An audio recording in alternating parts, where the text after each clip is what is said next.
Sí, bueno, pues vamos a empezar. A esta enseñanza la he titulado La apostasía y otros peligros, porque voy a hablar de apostasía y voy a hablar de otros peligros. Entonces, pues parecía que era un título que era adecuado. Creo, a ver, es relevante y creo que es relevante porque, sinceramente, yo creo que estamos en los últimos tiempos. Y lo creo con bastante seguridad, ¿no?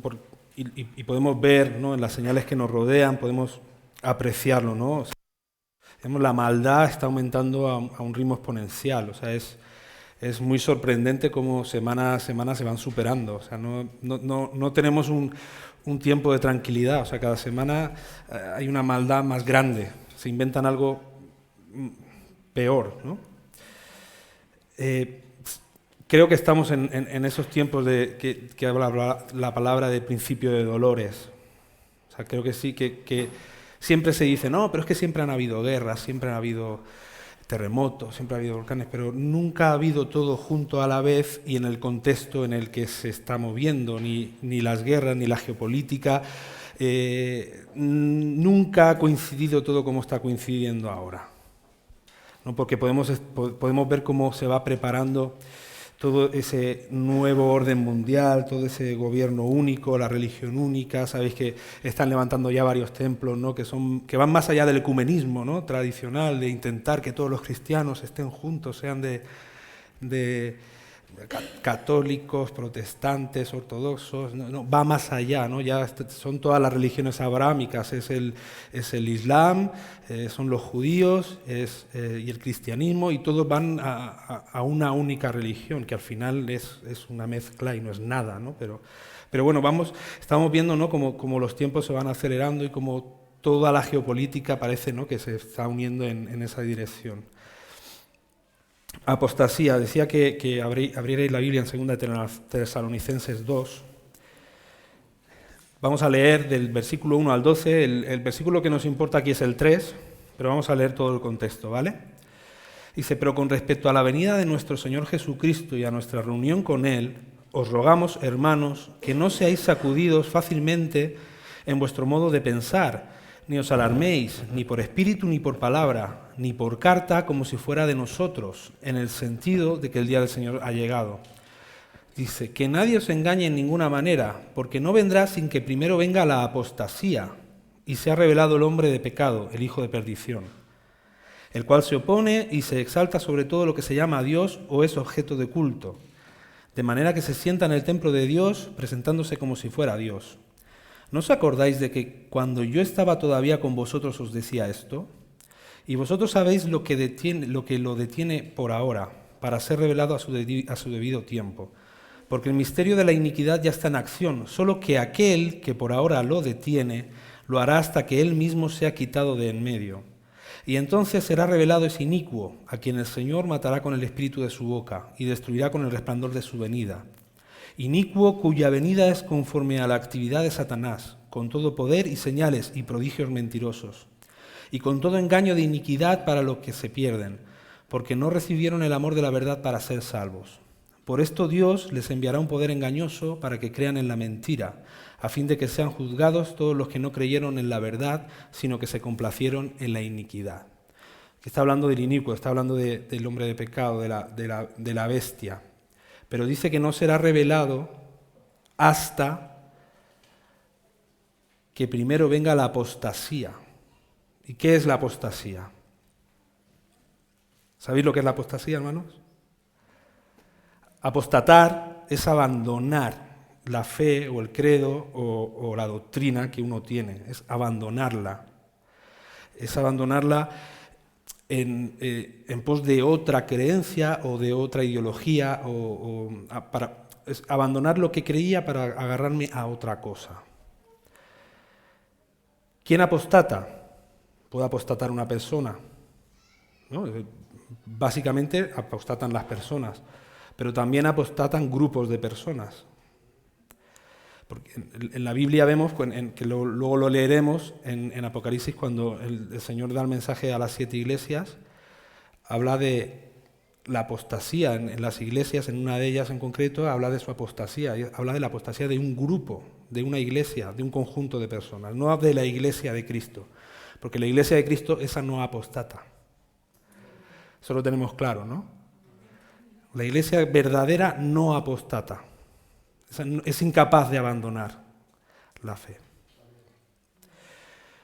También puede apostatar un pueblo, una nación, y lo que está ocurriendo ahora es que quien apostata es el mundo entero. El mundo entero ha apostatado de Dios, de la fe, de la autoridad del Señor, lo ha desechado, lo ha reemplazado por otras miles de cosas. El mundo entero salvo la Iglesia de Cristo. Ese matiz que hablábamos de que apostatar es abandonar una fe o una creencia, una doctrina para abrazar otra, es lo que realmente está ocurriendo, es lo que podemos estar viendo. O sea, al final se está sustituyendo la religión tradicional por la religión del cambio climático, la religión de la ideología de género, la religión de la sexualización prematura de la infancia. La religión, la fe, la creencia en Dios está siendo sustituida por todo eso. No sé si habéis visto la última noticia del jefe de psiquiatría del Gregorio Marañón. ¿Verdad que lo que este hombre viene a decir es el vacío que tienen los chavales, los niños, creen ellos que si se vuelven transexuales lo van a llenar y prueban a ver. Y si eso está generando una serie de problemas que son brutales, son increíbles, o sea, se está destrozando la infancia. Esta aberración, pero esta manía que tienen los gobiernos de hipersexualizar a los niños en las escuelas, de la educación sexual, no es que tienen que tener educación sexual para que luego no sean unos maltratadores ni unos machistas, ¿no? Es que confundimos todas las cosas, lo mezclamos todo. O sea, un niño es un niño y están permitiendo la inocencia de los niños. Y yo siempre me acuerdo de lo que decía el Señor, dejar a los niños venir a mí y no se lo impidáis. Y están haciendo justo lo contrario. Están haciendo que los niños alcancen una madurez en ciertas áreas que no les corresponde y están cambiando su psicología, están cambiando su personalidad, los están llevando a alejarse de Dios, pero de una manera directa desde que son bien pequeños. O sea, están apartando a los niños de Dios. Evidentemente es un plan satánico y que lo están llevando a cabo. La ideología de género es un ataque frontal contra la naturaleza que Dios ha establecido, Dios ha creado hombre y mujer, y punto, no ha creado nada más. Y es un ataque contra eso, directo. O sea, y atacan, y eso que hace, nos cambia la personalidad. O sea, la gente ya no sabe ni lo que es. O sea, no tienen ninguna seguridad en sí mismo y así abrazan cualquier cosa que les viene, porque no saben ni quiénes son.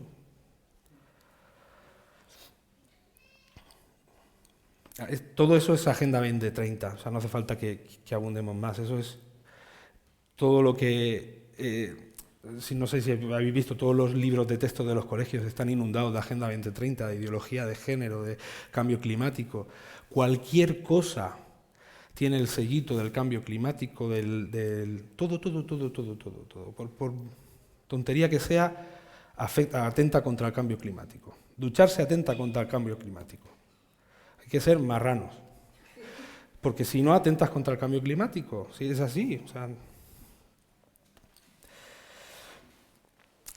Y antes os avanzaba un poquito sobre el ecumenismo radical, y que ya no es ecumenismo, que es otra cosa, ya es la unión de todas las religiones. Eso, al final, si lo pensáis un poquito, es un ataque frontal contra la santidad de Dios. ¿Qué significa que Dios es santo?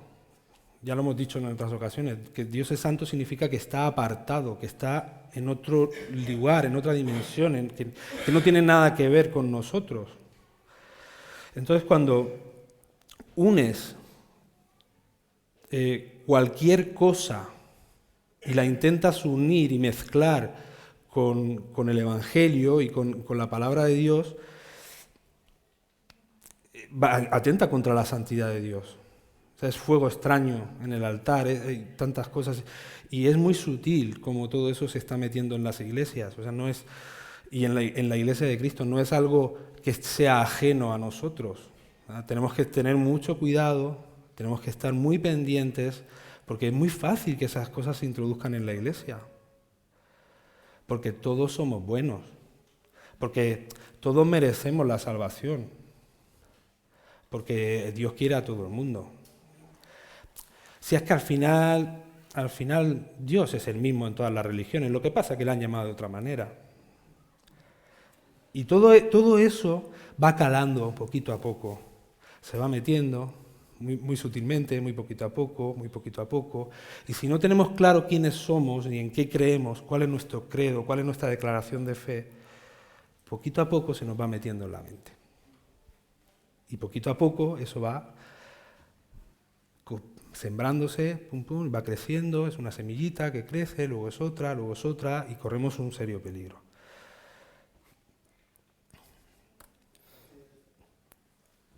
Entonces, se llamaba la predicación la apostasía y otros peligros, ¿no? Pues necesitamos reafirmar nuestra fe.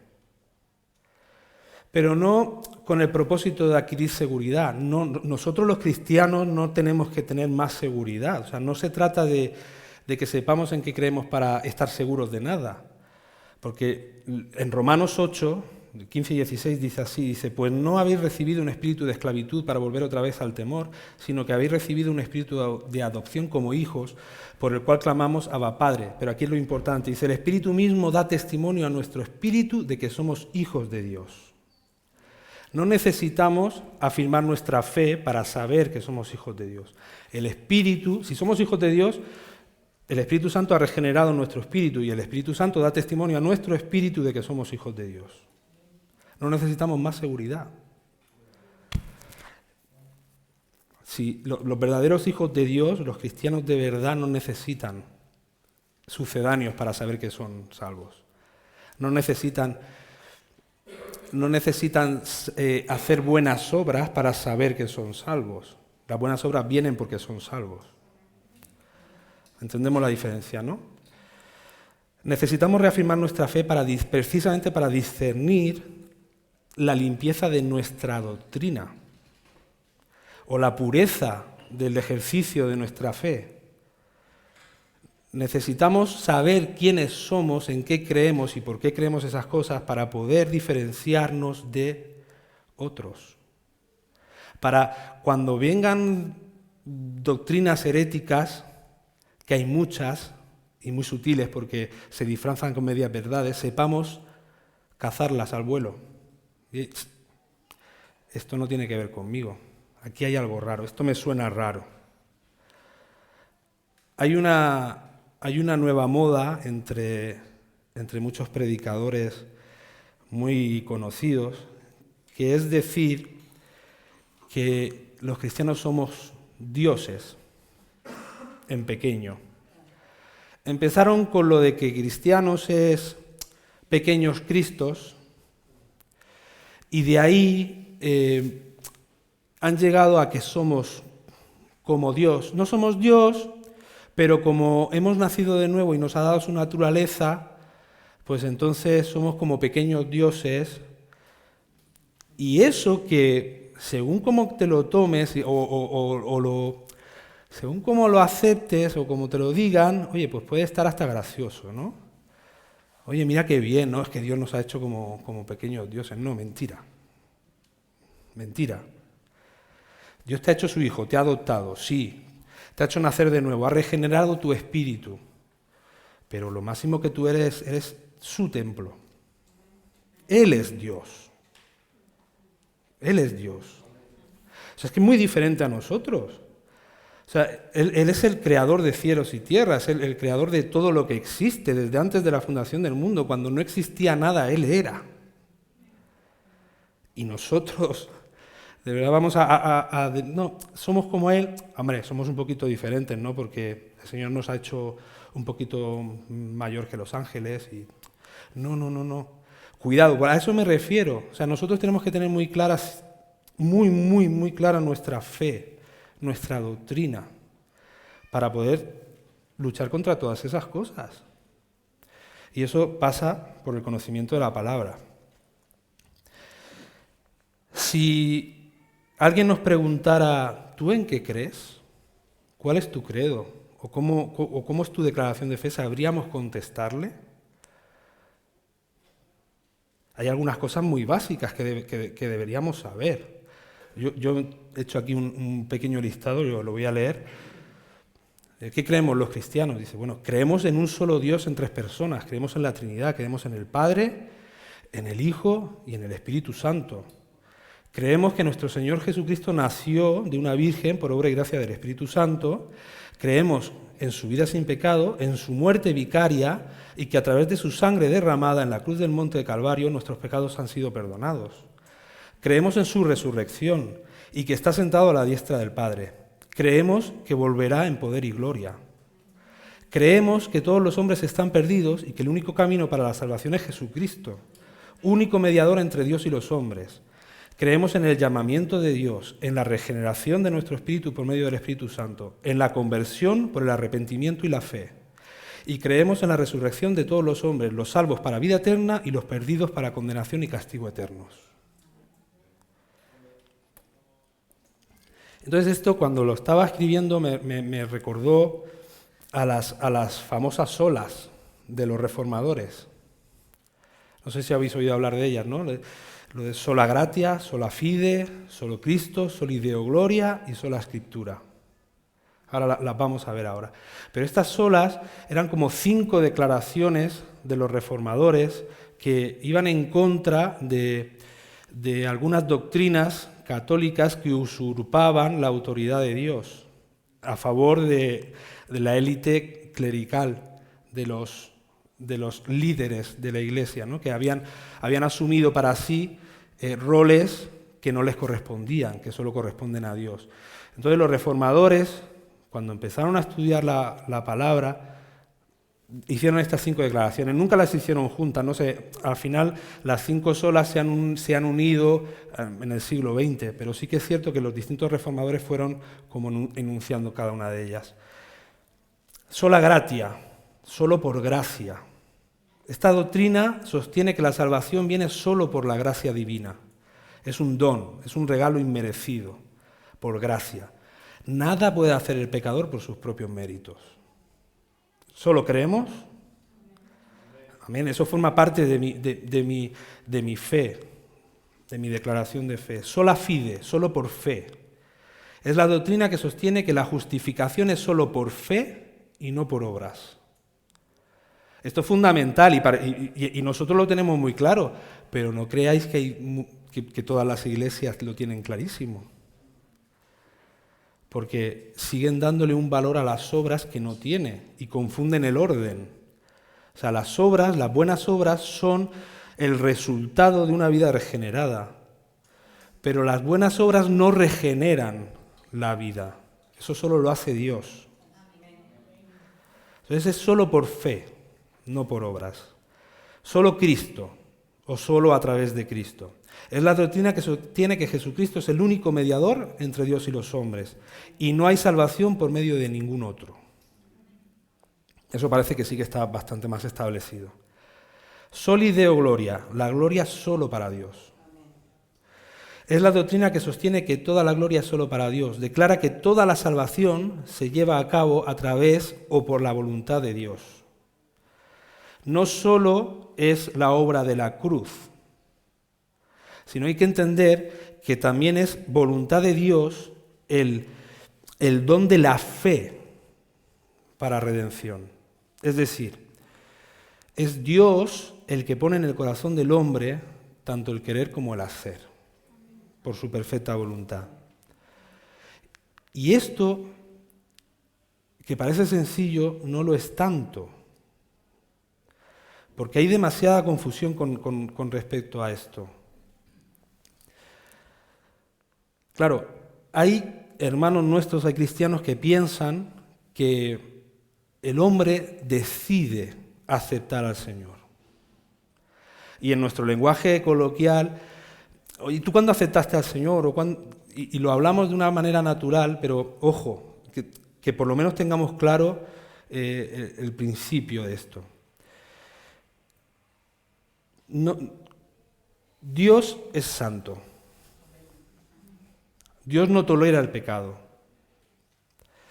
¿Vosotros pensáis que un hombre pecador, con la naturaleza caída, puede decidir acercarse a Dios y tener una conversación con Él y decirle, Señor, decido que tú vas a ser mi Señor? No, el Señor no lo recibe. No lo recibe, porque es pecador, está en pecado. El Señor no tiene comunión con el pecado, es santo. ¿Cómo pretende el hombre tener la capacidad de acercarse a Dios, aunque tan solo sea para pedirle perdón? Es que no se va a poder acercar a Dios, jamás. Es al revés. Es primero Dios el que decide que tú te vas a poder acercar a Él. Pero para eso, además, no es una cosa que Dios pueda hacer libremente, porque Dios es santo y es justo, y su justicia demanda la muerte para el pecador. Y esa es su justicia, y Dios no puede ir en contra de su justicia. Sí, la misericordia está clamando, perdón, perdón, perdónalos, pero su justicia dice, no puedo. Entonces, ¿qué tiene que ocurrir? La obra de la cruz. Jesucristo va a la cruz, absorbe todo nuestro pecado, o sea, todo nuestro pecado va sobre Él, el nuestro y el de toda la humanidad, cae sobre Él, se hace maldito ante los ojos de Dios por nosotros, y cuando muere, la justicia de Dios es satisfecha. En ese momento, Dios sí nos dice, ahora te perdono, pero yo a ti te perdono. O sea, Cristo ya ha hecho la obra en la cruz del Calvario, ahora te puedo perdonar. Pero es Dios quien lo hace. No es una decisión del hombre. Es que lo fundamental en Soli Deo Gloria, que solo la gloria es para Dios, es que el hombre no puede decidir nada. No tiene esa capacidad. Es Dios el que quiere que tú seas salvo. ¿Por qué? Pues no lo sé. Porque le da la gana, porque Él es Dios, porque es soberano, Él sabrá. Él sabrá por qué nosotros sí y otros no. Yo no lo sé. Pero sí sé que Dios me escogió antes de la fundación del mundo. Yo sí sé que Dios preparó al Cordero antes de la fundación del mundo para salvarme a mí. Eso sí lo sé. Sola Escritura, solo por las Escrituras, es la doctrina que sostiene que la Biblia es la palabra de Dios, autoritativa e inspirada, es decir, que es la única autoridad aceptable en cuestiones de fe y doctrina, y que además se puede entender con claridad e interpretarse por ella misma. ¿Eso qué significa? Eso significa que la Biblia no necesita de maestros que son ellos los únicos que entienden la palabra y enseñan al pueblo. No. La palabra es para cada uno de los hijos de Dios, para cada uno de los cristianos. Se interpreta a sí misma. No hay tradición que se pueda poner por encima de la Escritura, de la Biblia. Si no está en la Biblia, no vale. Por bonito que suene, por espiritual que parezca, no vale. Como el ejemplo que he puesto antes, cristianos, pequeños Cristos, somos como el Señor, somos como Dios. No, eso no es lo que enseña la Biblia. Porque Dios es Dios. Y no hay más. Dios es Dios y toda la gloria es para Dios. Y yo no soy nada. Y la palabra dice que mis mejores obras son como trapos de inmundicia. Otras traducciones dicen como trapos de menstruación.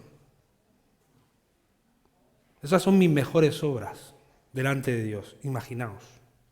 como para creerme yo algo delante del Señor.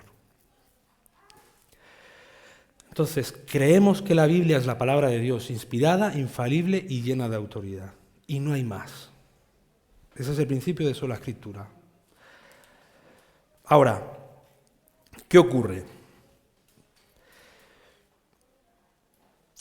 En el canon bíblico, en los 66 libros que forman la Biblia, el canon cerrado, Dios se revela a sí mismo y revela el plan de salvación para el hombre y revela el pasado, el presente y el futuro del hombre, de la humanidad. Y toda la revelación es un único conjunto, es un conjunto armonioso en sí mismo todo. Y si alguna parte de la palabra la despreciamos, estamos despreciando parte de la revelación. Y ojo, que yo llevaría mucho cuidado en decir esas cosas como no, el Apocalipsis vamos a dejarlo porque es muy complicado, porque es difícil de entender y la gente se nos asusta. Vamos a predicar de que Dios es bueno, y lo vamos a dejar ahí, que no se nos asuste nadie. Yo llevaría mucho cuidado porque es que, a ver, resulta que si nosotros creemos que esto es la palabra inspirada por Dios, es la revelación de Dios, ojito con despreciar cualquier cosa. O sea, al contrario, debería causar en nosotros la necesidad de entender lo que Dios está diciendo. ¿Y vosotros pensáis que Dios va a dejarnos sin revelación, sin luz? No, si su voluntad es que lo entendamos.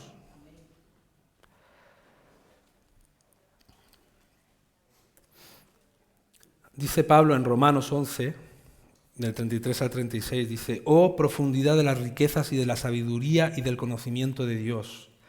Cuán insondables son sus juicios e inescrutables sus caminos. Pues ¿quién ha conocido la mente del Señor? ¿O quién llegó a ser su consejero? ¿O quién le ha dado a él primero para que se le tenga por recompensa? Porque de él, por él y para él son todas las cosas. A él sea la gloria para siempre. Amén». Y es cierto que hay muchos misterios que el Señor nos tiene todavía tapados. De hecho, a Daniel, a Juan en la isla de Patmos le dijo: esto no lo escribas, esto déjalo guardadito. Sin embargo, otras cosas les decía: esto sí, esto escríbelo y se lo dices. Y lo que sí está aquí.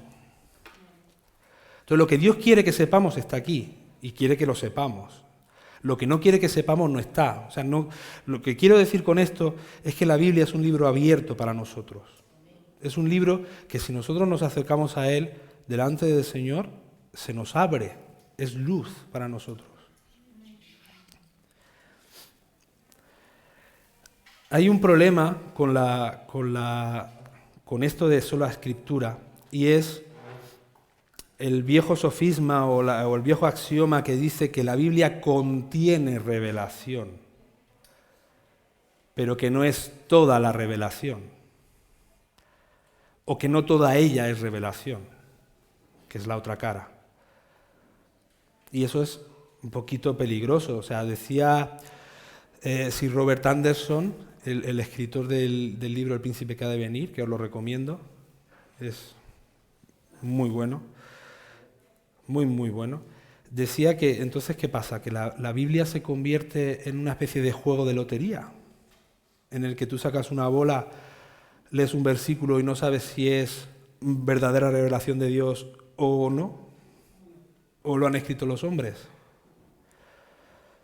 Ese es el problema de decir que la Biblia, bueno, es que hay cosas en la Biblia que las tenemos que tomar, bueno, pues como las tenemos que tomar. El Señor, eso de que creó el Señor, la creación la hizo en 6 días, bueno, es que no hay quien se lo crea. Ojo.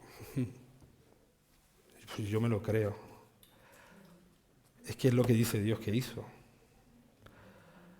Mira, por poneros un ejemplo, en Génesis 6:3 dice: «Entonces el Señor dijo: no contendrá mi espíritu para siempre con el hombre, porque ciertamente él es carne. Serán pues sus días 120 años. Y luego llega Noé y muere a los 950. Y dices, uy. Claro, es que la Biblia dice las cosas, o vete tú a saber si el que estaba escribiendo pues se confundió. Porque claro, dice que son 120 años, pero Noé vivió 950. Eso, ¿cómo se come eso? Venga, explícamelo. Dice, bueno, pues a lo mejor lo que hay que pensar es que esos 120 años son 120 años jubilares. Por ejemplo, sabemos que cada jubileo son 50 años. Y resulta que si multiplicas 120 por 50 te salen 6.000. Y dices, anda, espérate, que de Adán a Abraham van 2.000, de Abraham a Jesús van otros 2.000, y de Jesús a nosotros van otros 2.000, y llevamos 6.000. Dice, no contendrá mi espíritu, dice, ciertamente no contenderá mi espíritu para siempre con el hombre, porque ciertamente él es carne. Serán pues sus días 120 años. A lo mejor lo que está diciendo ahí es que estamos llegando al final de los tiempos, que nos estamos acercando al séptimo día. Quiero decir, la Biblia, la palabra de Dios, necesita de luz, de interpretación, que el Espíritu Santo venga sobre nosotros y nos revele cosas. Pero lo que sí es cierto es que esta es la palabra, es la profecía más segura. Esto que tenemos aquí escrito. Y así misma se ha confirmado en múltiples ocasiones. Todas las más de 100 profecías que hay acerca de Jesús se cumplieron en Jesús. El ejemplo de la profecía de Ciro, que todos conocemos, 100 y pico años antes de que Ciro existiera, pues Isaías ya habló de él, profetizó sobre él, por nombre y por lo que iba a hacer. Cuando el templo en ese tiempo estaba funcionando perfectamente. ¿Y cómo es posible que en la profecía diga, no, es que él va a establecer los cimientos del templo? Pues porque Dios habla, porque esta es su palabra. Y el otro problema que tenemos con el sola escritura es esa predicación de evangelio barato, simplificado, adelgazado, desnutrido, en el que solo hablamos de las cosas que son agradables, de las promesas, de la prosperidad, de que Dios es bueno y quiere cosas buenas para nosotros. Y solo se predica de eso. Y hay iglesias enormes, llenas de gente, que predican solo eso, que Dios es bueno y que quiere lo mejor para ti. Ven que te vamos a abrazar, que vas a formar parte de nuestra familia.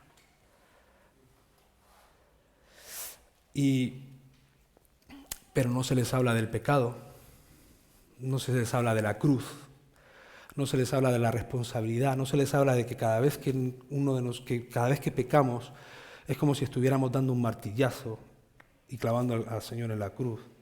No se les habla de nuestra responsabilidad de la muerte de nuestro Señor. No se les habla de la santidad. No se les habla de que nosotros tenemos que santificarnos para poder estar cerca de Dios. Todas esas cosas no se hablan porque lo estropean todo, porque se van. Es como cuando se hace una reunión de jóvenes en la calle. Oye, fíjate que un mogollón de jóvenes de la calle se pusieron allí, se pusieron a bailar con nosotros. Fíjate, el Señor se está moviendo un montón. Y yo digo, no lo sé. Pues no lo sé. Porque ¿desde cuándo hay relación entre Cristo y Belial? O sea, si lo que nosotros hacemos como seres espirituales, llenos del Espíritu Santo, no incomoda al mundo, algo estamos haciendo mal. No sé si me explico. O sea, no puede ser que las iglesias se llenen de gente que dice, uy, qué a gusto he estado allí. Me lo he pasado muy bien, oye, son gente muy maja, estos cristianos, y las canciones, oye, unos profesionales, oye, unas luces. Fíjate que cuando llegaba el momento de la alabanza, se ponía todo tenue, una calidad de sonido que no he visto en mi vida. Oye, qué bien. Yo creo que voy a volver porque me lo pasé muy bien. Entonces tú dices, pero ojo, vamos a ver. Que tú no has sido regenerado. ¿Cómo es que te lo pasas muy bien con las cosas espirituales? si para ti deberían ser locura, algo estamos haciendo mal.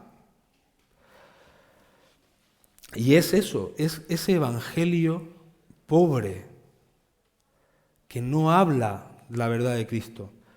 Eso es como, es que tenemos que atraer al mundo a los pies del Señor. Pues yo no veo eso en la palabra. Yo veo que cuando el Señor hizo la gran comisión y los mandó, les dijo que, oye, el que no te reciba, te sacude los pies y te vas. Pero tú tienes que predicar la palabra de Dios, la verdadera palabra de Dios. Y el que sea de Dios, es que Dios le va a regenerar el espíritu, va a recibir el llamamiento, se va a arrepentir por fe y va a ser salvo. Y ya está, y no depende de ti, de las cosas que tú hagas para llamar a la gente, no. O sea, tú predica el evangelio, ¿de acuerdo? A tiempo y fuera de tiempo, sí. Pero no te inventes estrategias de carne y sangre humanas para atraer a la gente, porque no funciona. No funciona. ¿Qué es lo que estamos haciendo? Sembrando cizaña en medio del trigo. Es eso lo que estamos haciendo.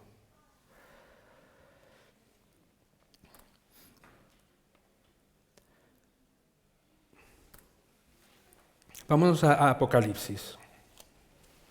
Apocalipsis 3.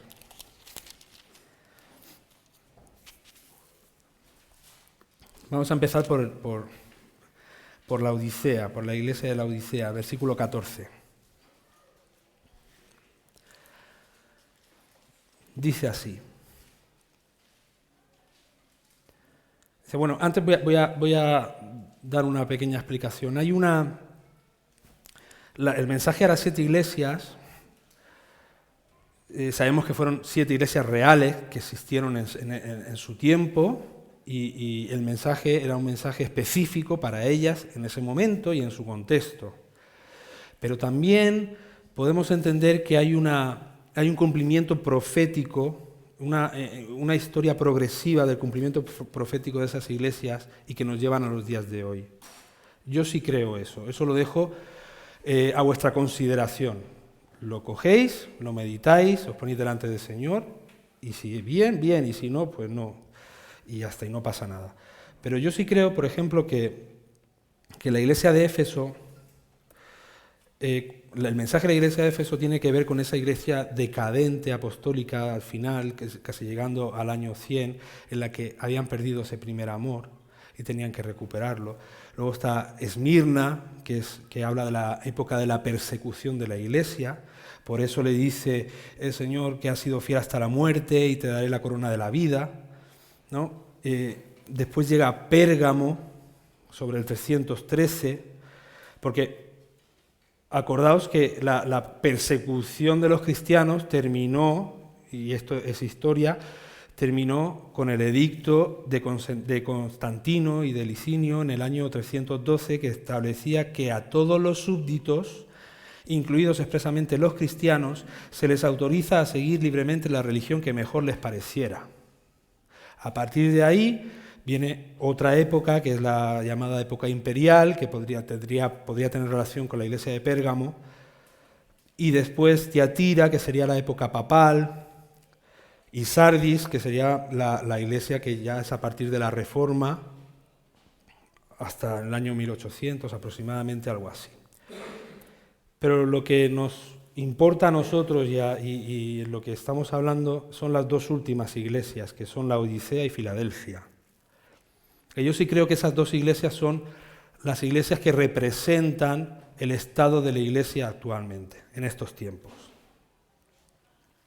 Y eso, más allá de ese entendimiento progresivo de la historia, si lo queréis lo podemos dejar a un lado, sí es cierto que podemos ver en estas dos iglesias ese estado en el que se encuentra ahora. Dice Apocalipsis 3, versículo 14 al 22, dice, y escribe al ángel de la iglesia en la Odisea, el amén, el testigo fiel y el verdadero.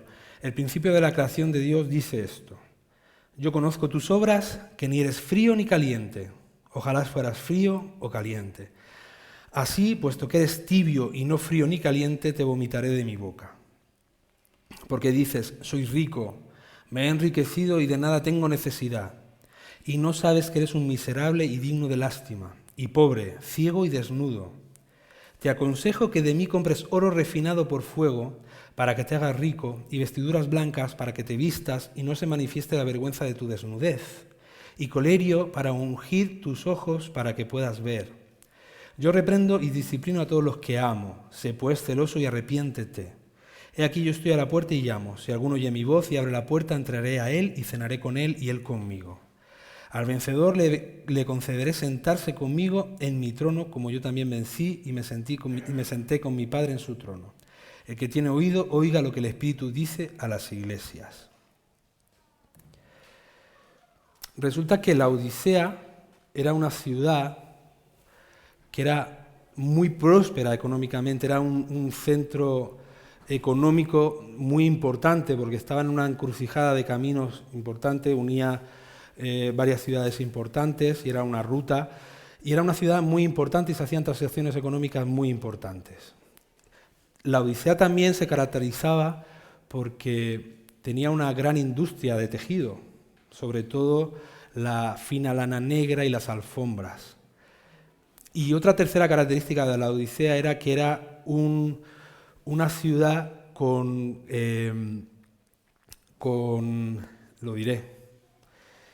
grandes centros médicos.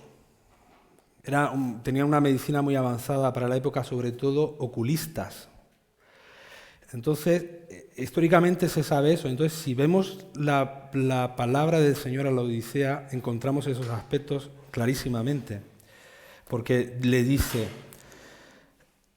en el versículo 17, segunda parte del versículo 17, dice, pobre, ciego y desnudo.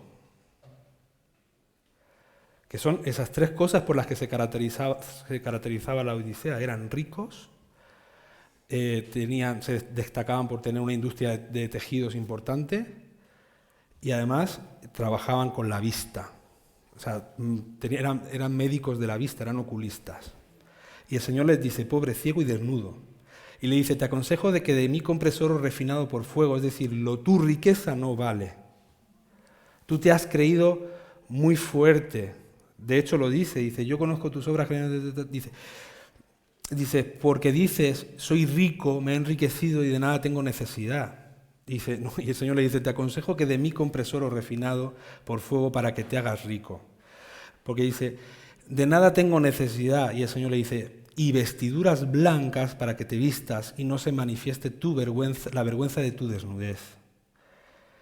Y luego le dice, y colirio para ungir tus ojos para que puedas ver.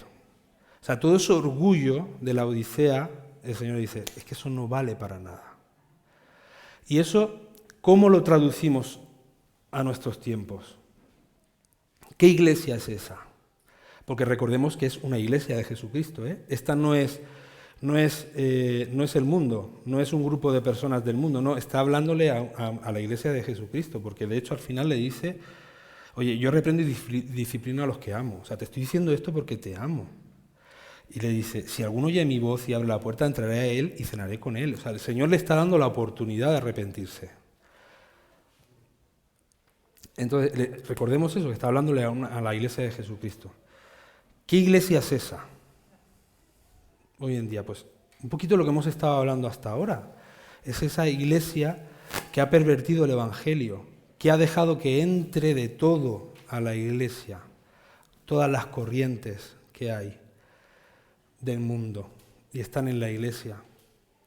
Hay un fuerte relativismo en el mundo y que está impregnado en la iglesia de una manera brutal. O sea, en el mundo todo vale, da igual todo.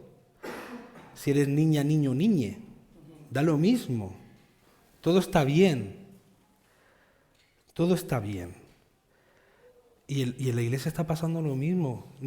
Estamos cansados de oír noticias. Oye, mira, tal congregación acepta que los ministros sean homosexuales. ¡Qué avance! El otro día estábamos viendo mi mujer y yo la tele y en el programa de Pablo Motos, en El Hormiguero, han hecho una sección nueva que es que pues una cantante argentina comenta cosas que le dicen la gente que manda mensajes allí. Y recibieron un mensaje que decía, tengo un problema.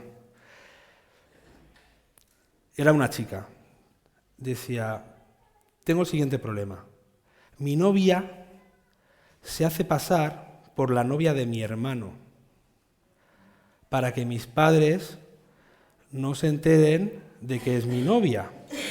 Recuerdo, está hablando una chica. Ahora mi hermano se ha echado una novia, su novia de verdad, y no sé cómo decirle a mis padres que tengo novia. Además, es la hija del pastor.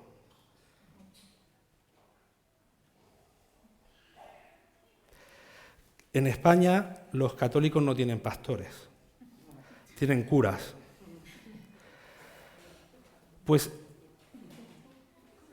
eso es la iglesia de este tiempo en el que entra todo.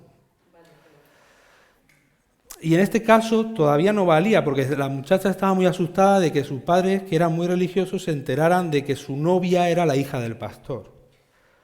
Aún tenemos que dar gracia de que por lo menos podía ser de escándalo. Pero quiero decir, el mundo se está introduciendo en la iglesia de una manera brutal. Lo podemos ver en todo. Tenemos que ser muy conscientes de eso y tenemos que reafirmarnos en nuestra fe para poder discernir todos esos movimientos. Es como cuando viene tu hija, que a mí ya me está pasando, con mi hija mayor y me dice, ¿puedo ir al parque a jugar con mi amiga? Y tú dices, bueno, ir a jugar al parque con tu amiga no parece algo que sea demasiado peligroso. Pero después de ir a jugar al parque con tu amiga sola, sin tus padres o sin... ¿Qué viene? Pues, ¿puedo irme a cenar con mi amiga? Y después a lo mejor puede venir, ¿puedo ir a la discoteca con mi amiga? Si no pasa nada, si es mi amiga, si es la misma amiga mía del cole. ¿Puedo ir? Y después ya no te preguntarás si puedo ir a cenar con mi amiga o a la discoteca con mi amiga. Ya directamente a lo mejor decide que puede acostarse con el chico del colegio. Nosotros tenemos unos amigos a los que queremos mucho, que tienen una hija, que ahora ya es mayor de edad, pero cuando tenía 13 años, ellos eran cristianos, se reunían con nosotros. Cuando tenía 13 años, a mí y su padre un día nos sentamos juntos, empezamos a hablar y empezó a hablarme de la preocupación que tenía con su hija. Y me llamó mucho la atención lo que me dijo. Él me dijo, yo sé que mi hija va a hacer lo que le dé la gana, que no lo voy a poder evitar. Entonces yo lo único que le aconsejo es que tome precauciones. Prefiero eso a que me venga con una barriga y se estropee toda la vida. Y yo dije, ojo, ¿qué está pasando? O sea, la Biblia a mí no me enseña eso. A mí la Biblia me dice que instruye al niño en su camino y nunca se apartará de él. O sea, todo lo que esté en mi mano hacer, lo voy a hacer. Claro, cuando esa niña con 13 años invita a su novio al cumpleaños y lo metes en tu casa y ese chico duerme en tu casa, como padre, ¿qué estás haciendo? ¿Qué estás permitiendo? O sea, ¿qué niveles estás permitiendo? Yo eso no lo voy a hacer. En lo que esté en mi mano, voy a intentar que haya un orden en mi casa.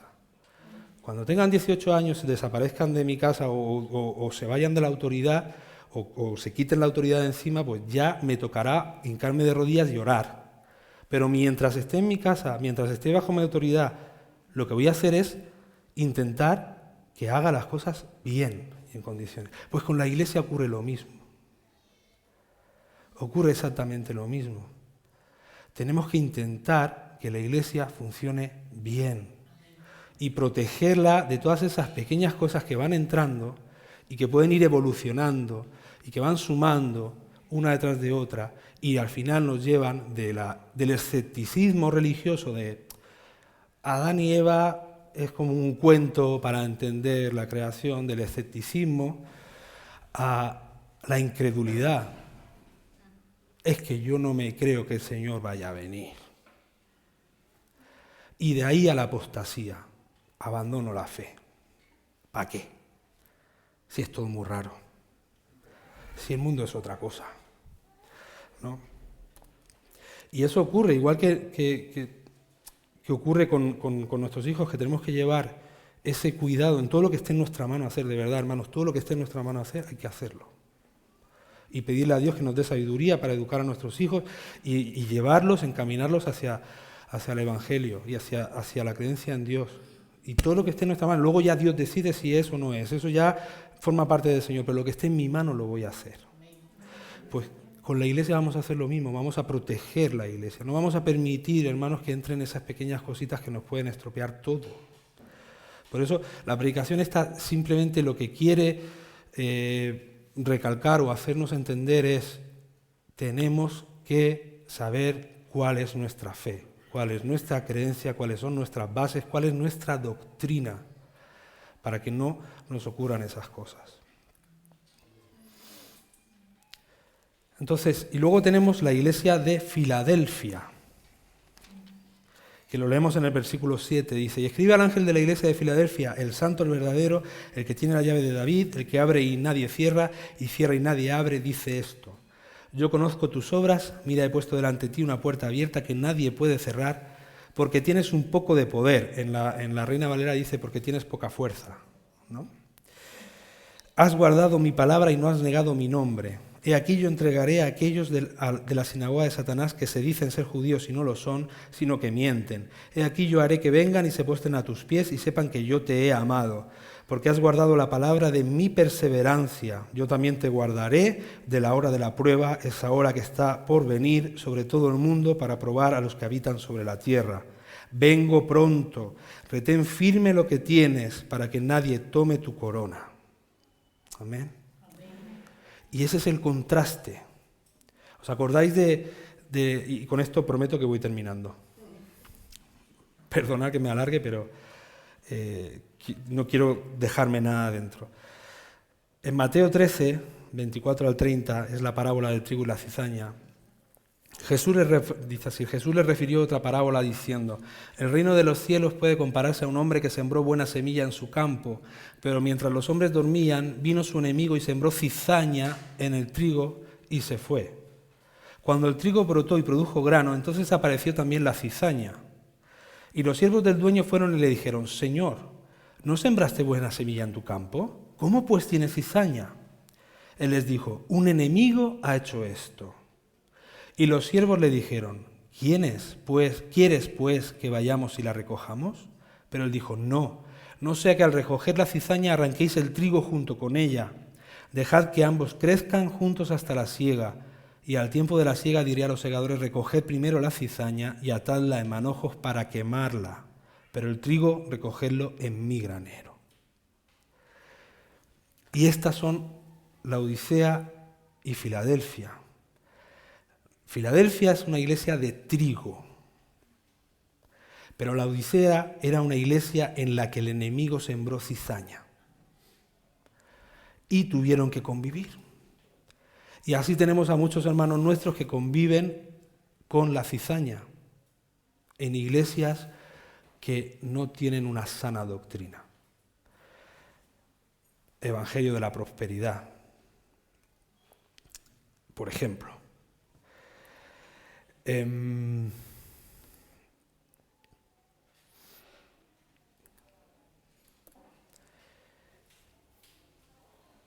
Evangelio de la prosperidad es el ejemplo más claro de la iglesia de la Odisea. Es un materialismo puro y duro, un evangelio muy barato, que todo es siembra para recoger. Si pones tu dinero vas a recoger un coche. Si le das al pastor medio sueldo, no te preocupes que el Señor te va a regalar un yate. A lo mejor es un poco exagerado, pero es así. Ese es el Evangelio de la prosperidad. No es hinca las rodillas delante del Señor, clama al Señor, arrodíllate, ponte en santidad con Él, clama por el mundo, predica el Evangelio, ora a tiempo y fuera de tiempo. No es eso. Hay una permisividad con el pecado tremenda. ¿Por qué? Porque se nos van. Si yo cojo a los que están viniendo y están soltando el dinerito todas las semanas, les digo, oye, que tu vida no está en orden, ¿qué estás haciendo? Se me van.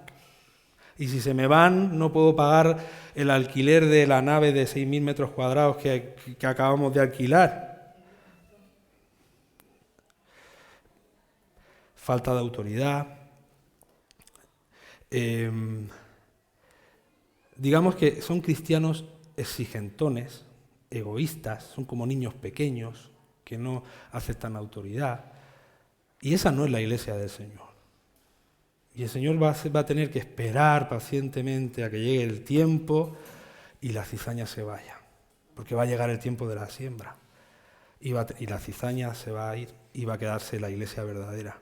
Pero esa iglesia va a sufrir mucho, mucho.